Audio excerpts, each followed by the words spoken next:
It was great. We just had a session with the players to kind of get ready for today. And talking with Frank, the theme for our season became so clear. I think a lot of folks want to make this about across the pond rivalry or across the city rivalry, but really for us, it's about one thing, and that's the 15 guys in our locker room. I think our biggest opponent is in the mirror.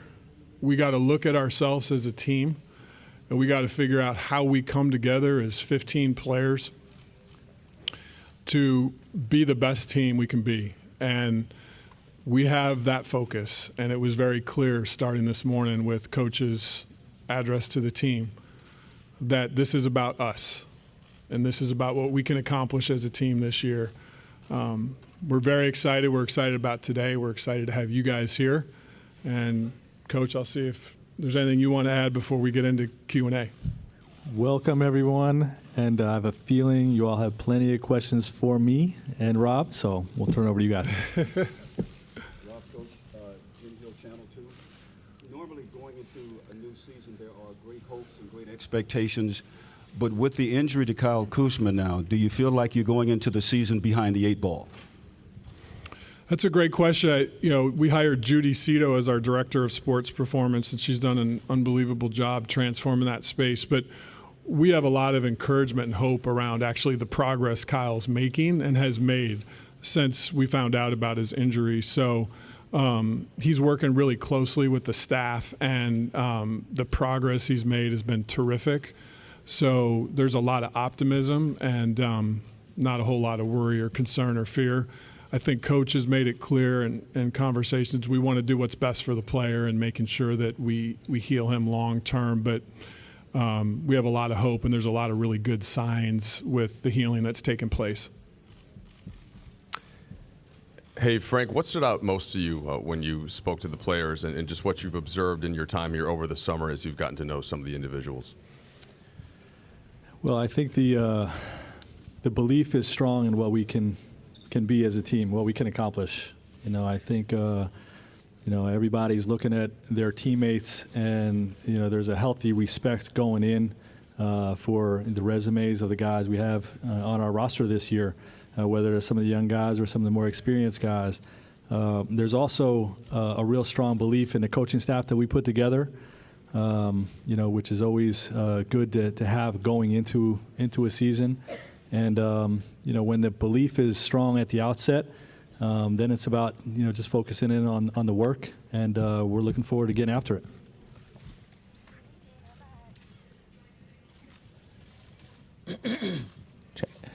Gentlemen, so in acquiring Anthony Davis and the players that you did acquire, a lot of future assets and young players were the cost. What do you take for expectations? I know it's hard to put a number or an exact science on it, but giving up so much for the future, what does today mean? I think when your starting point of your roster is 2 of the best players in the universe, that's a really strong starting point. And when LeBron put his trust in this organization and chose to come here as a free agent, we had to reciprocate the trust back and build a team that puts great players in a position to be the last team standing. And we don't want to get too far ahead with what our roster stands for. We're going to live in the now and stay present. But we're very confident in these guys and their ability to reach the ultimate goal. Yeah, we have the ability to achieve the ultimate prize. Yeah, we have the the resume, the experience, the talent to do it, but it's not going to happen if we don't come together. And whether how strongly we come connected, become a team first team, and how quickly we become a team first team, that will dictate ultimately what success we have. But we are going to have the mindset of remaining in the moment and focusing on the task at hand and the day that is in front of us. And if you focus on the work and the process each day, all that stuff ends up being the end result.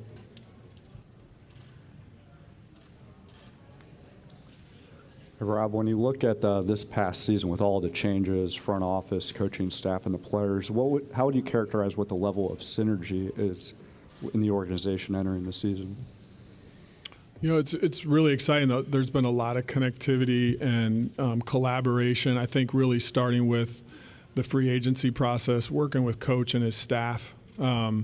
And as you guys know, LeBron and Anthony were very involved in that collaboration of how this team was built. And we feel like stars of their ilk deserve to be collaborative in the process of helping assemble the roster. But you know, it's been great. And I think being able to go and at least observe how the team was started to come together in Vegas, you know, LeBron and Anthony hosted a little bonding time for the team. You can just tell there's a seriousness and a professionalism to what they want to accomplish, and it meshes really well with the veteran staff that Frank assembled. Having coaches like Lionel Hollins and his experience, and Jason Kidd and his experience, and I could go down the whole staff. We have a really serious team of veterans and a veteran coaching staff, so the alignment is really easy to see right away. Hey, Frank, to your right, back here. Hey, Rob. What can you tell us about the starting lineup for this year? I think LeBron and Anthony, we're pretty sure we know, but beyond that, what have you been able to glean in the summer months? Yeah, here's the starting lineup that we'll have opening day. It starts at got you, Dave. No decisions are made on starting lineups. We're going to see how different combinations play together throughout camp. That stuff will all play itself out throughout camp. There's a lot of different ways we can go. We have great flexibility within our roster, and you know, stay tuned.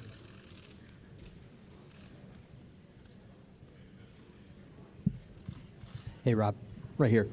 It's been a while since we've heard from LeBron. A lot has happened and changed, and you mentioned that he was in on the collaborative effort to kind of rebuild this roster. And so I'm curious what he did this summer, what the conversations you had with him were like.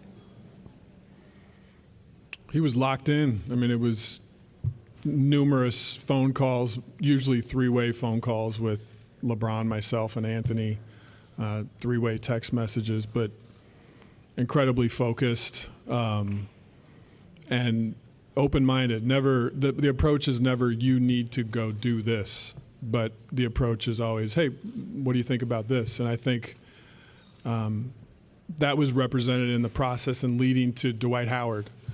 You know, I think it was important that not only from a front office perspective and a coaching perspective, but from a playing perspective, that everyone was aligned.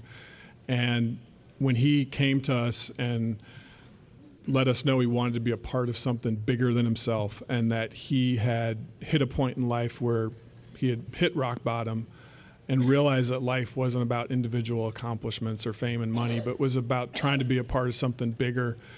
It was very genuine, and then that led into conversations with the coaching staff and then the players. And that's really how we're doing things, is to make sure that we're a family of 15 people and everyone's voice matters. But LeBron was incredibly locked into the whole process and has been great to work with. Hey, Rob, can you tell us your thoughts on this roster? Do you anticipate adding more players? Do you feel like you have enough shooting around LeBron and Anthony?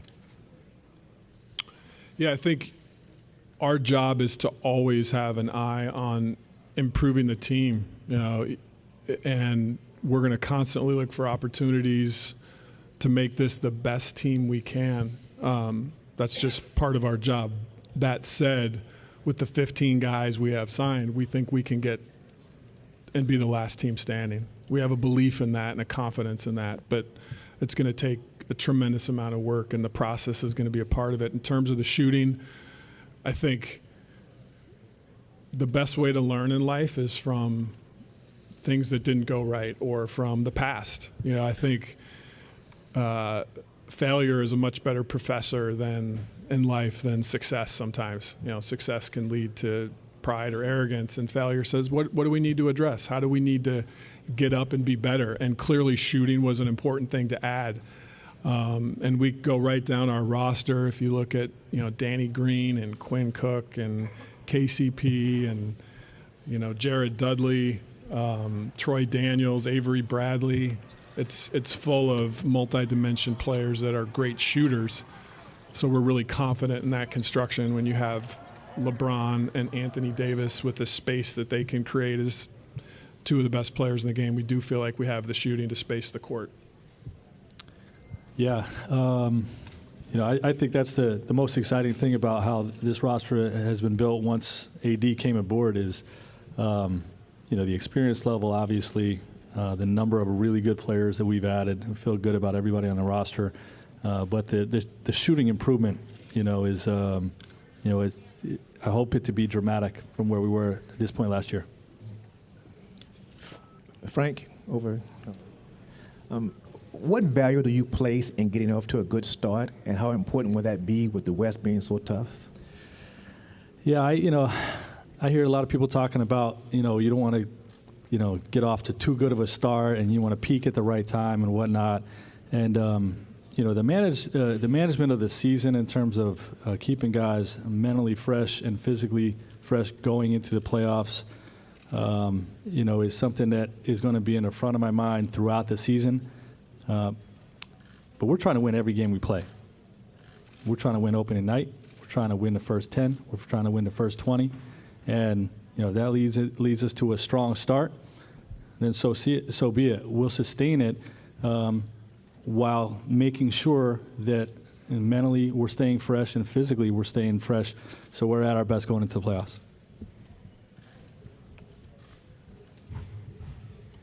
Hi, Rob. You signed DeMarcus Cousins, and since that happened, he's been through a couple of things pretty significant, the injury and then the domestic violence investigation. I'm wondering what your plans are for him going forward. Is the intent to keep him on the roster? And if so, what's the thinking behind that?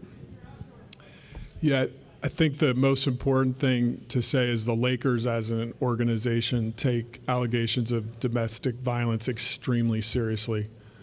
That said, when allegations are made for any NBA player, the league takes over and handles that investigation. So we're going to abide by the league's lead on this as that's being investigated.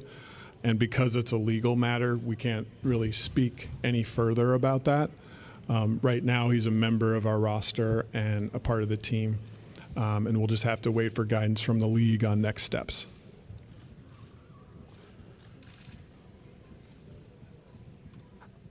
Frank, what's your vision defensively? You have rim protectors who presumably could be out there all 48 minutes. And how do you look at the versatility and all the things you're going to be able to do defensively?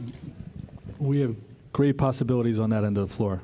It's going to start with us being diligent with the drill work in training camp and in practice to build a cohesion. A lot of people will talk about when you have a lot of new faces coming together, it's about the pass and catch timing and all those types of things. But to me, it's more important on the defensive end. That's something that, I don't anticipate being perfect at the start of the season, but something that hopefully will grow throughout the season and be strongest towards the end. But the abilities we have on that end of the floor are really something I'm really excited about. You mentioned the ability of having an elite rim protector for 48 minutes. That's a great starting point for building a great defense. It is a different league now than it was 5-10 years ago, with opposing centers being at the top of the key, strong side corner at the three-point line. So it's not as easy to camp those rim protectors in front of the basket all night. So, it's not going to always translate, to having a shot blocker at the rim. But, we've got a scheme in place that is designed to put them there as much as possible, to minimize the situations where, our five-man is chasing a point guard around the top of the key, watching them dance and trying to contain all the way out there and trying to keep them close to the basket as much as possible on the defensive end.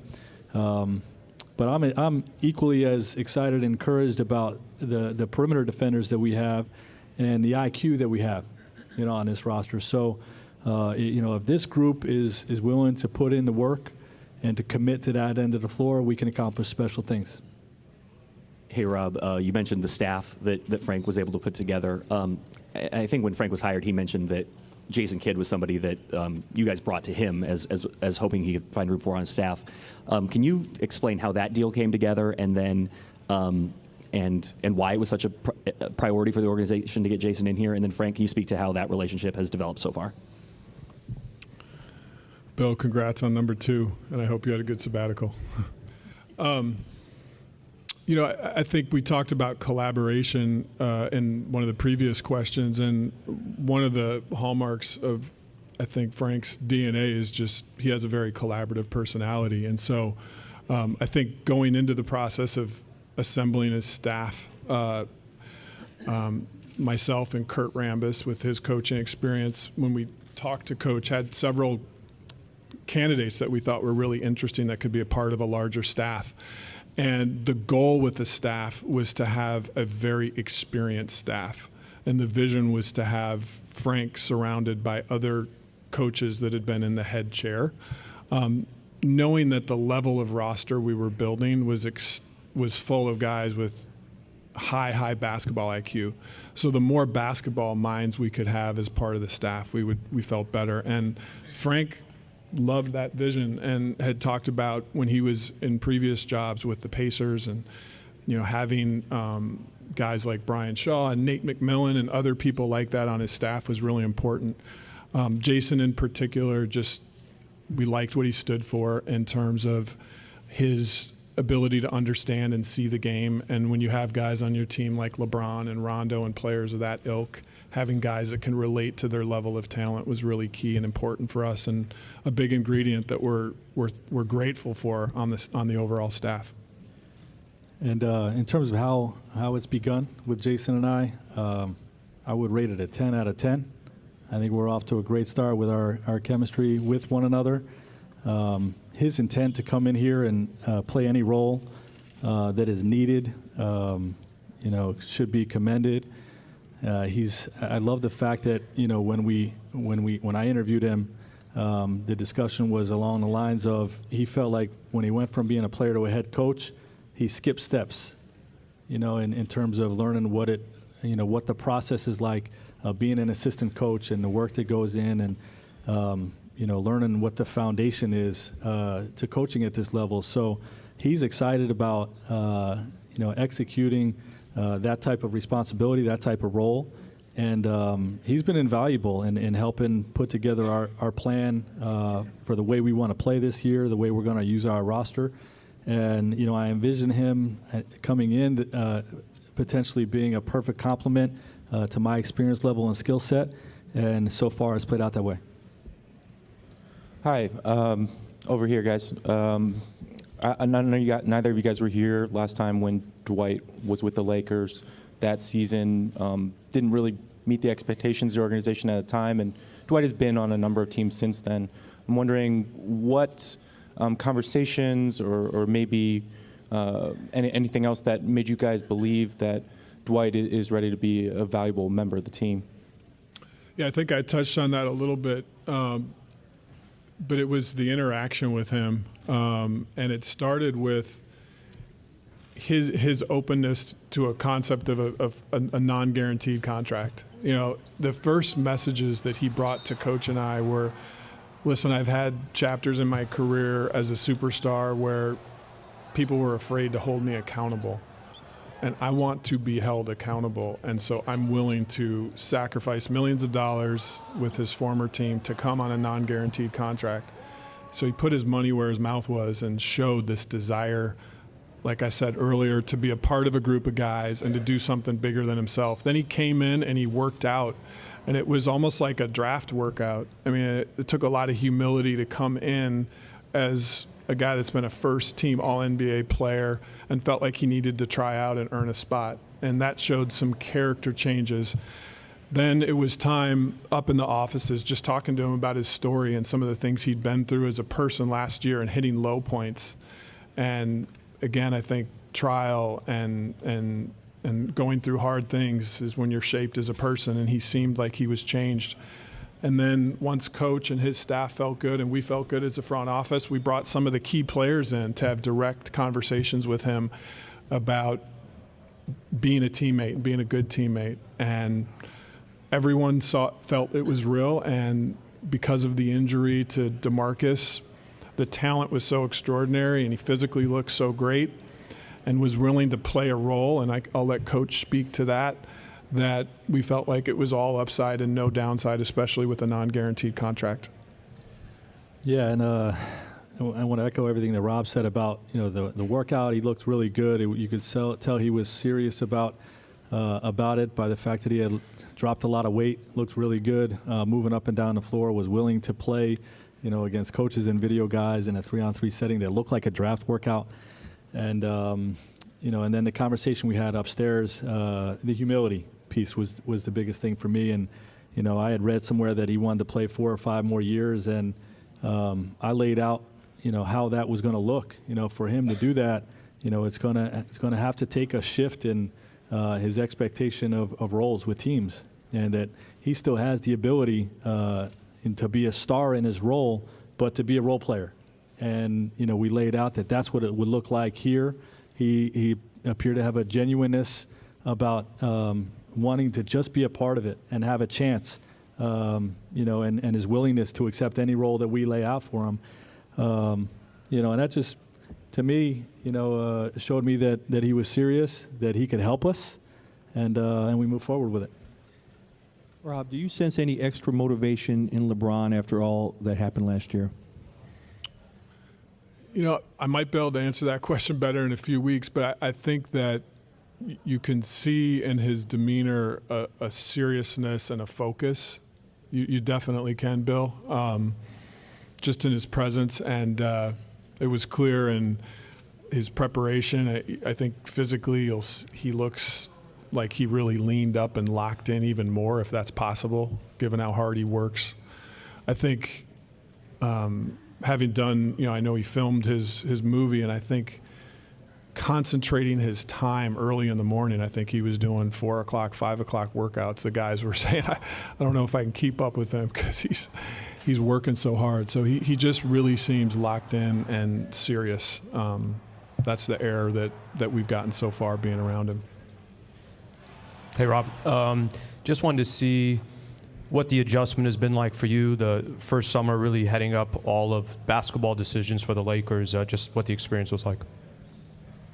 Listen, I think our fans have huge expectations for what this franchise should stand for, and I think that the more we can just focus on putting in the work to deliver to our fans what they want, that's what this is all about. And it's not about me, it's not about Coach, it's about our 15 players, and it's about trying to add to this Lakers legacy with championships. And that's what the work is about. And you feel the energy coming from the outside, from the fan base, saying, hey, where was the team a couple years ago and where are we now? And I think there is a feeling of excitement in this city. And that's something that we're proud of. If we can put in work to get the team to a place where they can compete to be the last team standing, we got to be proud of it. But we do it as a group of individuals. There's no one person here that, to me, is any more important than others. There's 100 folks that work in this building, and each of them have equal importance in my eyes. If I could ask both you guys this question, LeBron hasn't had this much time off, I think, since 2005. Just wondering what you think that could do for him physically and what you expect for him throughout the season. Well, I would think that it is going to have him coming into the season as fresh as he's come into a season in many, many years. And, that's good news for us and bad news for the rest of the league.